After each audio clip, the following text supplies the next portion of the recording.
That's how many people search the internet every month looking for solutions to their knee pain, and you're one of them because you're here. Every day I'm approached by someone who says, hey, can you design an exercise program that's going to help me lose weight and get in shape, even though I have this knee pain issue? And I say, yes, I can. And you're going to get that very program that I've used to help hundreds of people lose their knee pain. Now the first thing we're going to do is foam roll. Don't worry if you don't have a foam roller. There is a link on my website. Right there and get your foam roller ordered, or you can check your local sporting goods store. So let's get started. Let's foam roll. Exercise, especially for those with pain or injury, is best received by the body using a systematic approach that first prepares the muscles and joints for movement, followed by activation and central nervous system stimulation. Foam rolling is the initial stage. Take your time when rolling. You are searching the body for tender areas and preparing it for exercise.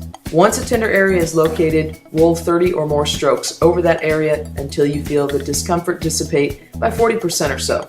It may take several rolling sessions before the discomfort is eliminated. We're going to start the foam rolling session with the upper and mid back. Support the head with the hands and keep the elbows in. This will expose more muscle tissue.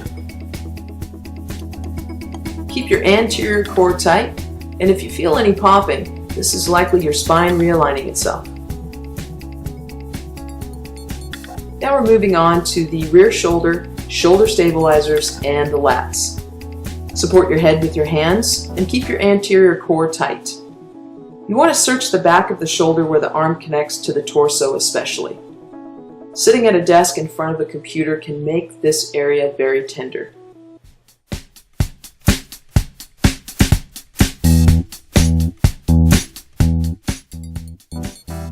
Now we're on to the lower back.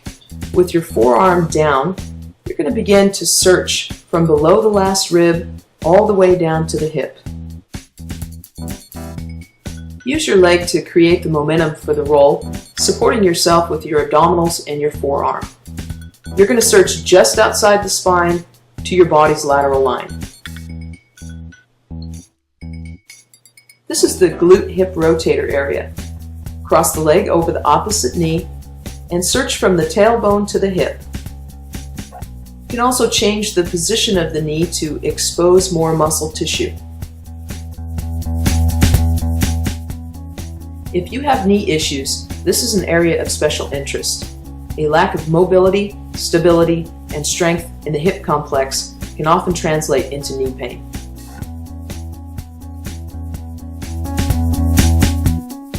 Now we're transitioning over into the hamstrings, which is essentially the back of the upper leg.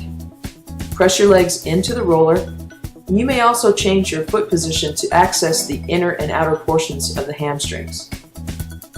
This is the single leg version. This allows you to get deeper into the tissue of the hamstrings by pressing your upper leg into your lower leg. Now we're on to the calves. This is the lower leg from the knee to the ankle. Row the entire leg or segment it out, rolling from the knee to halfway down and halfway down to the ankle. Turn the foot to access more muscle tissue. If you find this version difficult or you need more pressure than you can generate, there is an alternative exercise toward the end of this section. The IT band is the area from the hip to the knee directly on your side. Perform foam rolling as slow as possible to really access the tissue and check for tender spots. Tightness in this area can also affect the knee. We're on to the quads. With your anterior core tight, roll the front of the upper leg from the hips to the knees, staying just short of the kneecap. Turn your feet out to access the inner portion of the quad. If you were to divide the front of your upper leg into thirds, this is the outer third of the quad. Don't confuse this with the roll for the IT band. Remember, the quad muscles attach to the knee, so carefully search this area for tender spots. The quads can contribute to a great deal of knee pain, especially in untrained individuals.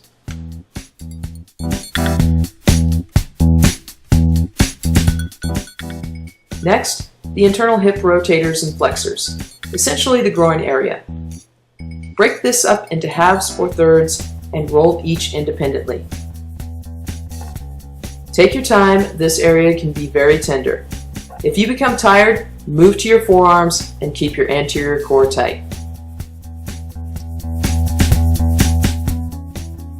The hip flexors are next. Start at the hip and roll down 4 to 6 inches. Using short strokes, apply all the body's weight to the rolling. Keep your anterior core tight. You'll start at the front of the hip and continue to the lateral hip area, rolling one leg at a time. On to the forearms, wrists, and hands. Begin at the wrists and roll all the way up to the elbow, searching the entire forearm. You may also roll the back of the hands. As much time as we invest at the computer, the wrists and forearms, especially near the elbow, can be quite tender. This is the alternate roll for the calves. I'm using a tiger tail here. You may also use a rolling pin from your kitchen. Be sure to roll both the anterior and posterior portions of the calves from the knee to the ankle. Be sure to avoid the shin and ankle bones. We just finished foam rolling, so now we're going to move on to stretching.